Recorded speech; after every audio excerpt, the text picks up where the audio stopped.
ஆத்மாவுல பாவம் உண்டானது அவருடைய கண்களின் நிமித்தமாக, அவருடைய இச்சையின் நிமித்தமாக செய்த பாவங்கள் நிமித்தமாக அவருடைய ஆத்மா பலவீனம் அடைந்து போனதுங்க. இந்த நாள்ல கூட பிரியமானவர்களே, உங்களுடைய வாழ்க்கையில கூட தேவனுக்கு விரோதமான பாவங்கள், இச்சைகள் உங்களை இழுத்து கொண்டு இருக்கிறதா? இப்பேற்பட்ட காரியங்களை செய்கிறீங்கன்னு சொன்னா உங்களுடைய ஆத்மா பலவீனப்பட்டு போய்கொண்டே இருக்கும். ஒவ்வொரு நாளும் நீங்க என்ன பண்ணுவீங்கன்னா ஆத்மாவில மரணம் அடைந்து கொண்டே இருப்பீங்க.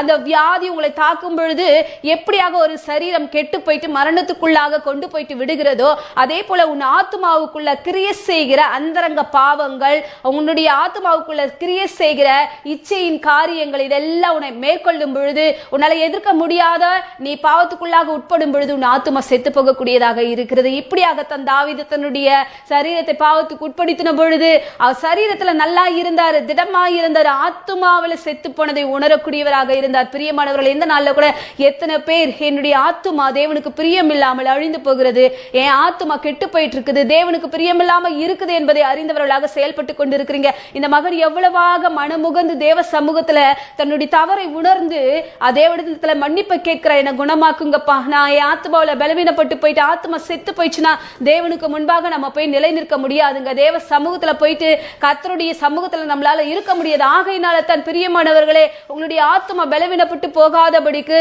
தேவனுடைய கரத்துக்குள்ளாக நீங்க என்ன பண்ணணுமா, என் ஆத்மாவை குணமாக்குங்கப்பா, என் ஆத்மாவில ஒரு பலனை தாங்க ஆண்டவரே என்று சொல்லி தேவனிடத்துல கேட்கும் பொழுதுதான் தேவன் உங்களை ஆசீர்வதிக்கக்கூடியவராக இருக்கிறார். அவருடைய வார்த்தையின் மூலமாக தேற்றக்கூடியவராக இருக்கிறார். சங்கீதங்களின் புஸ்தகத்தில் நாம் வாசித்தோம் என்று சொன்னால் கூட 19ஆம் சங்கீதத்துல 7வது வசனம் சொல்லுகிறது, கர்த்தருடைய வேதம் குறைவற்றதாக இருக்கிறதா, அது ஆத்மாவை உயிர்ப்பிக்க கூடியதாக இருக்கிறதா. வேதம் என்று சொன்னால் தேவ வார்த்தைகள், அந்த வார்த்தைகள் உன்னுடைய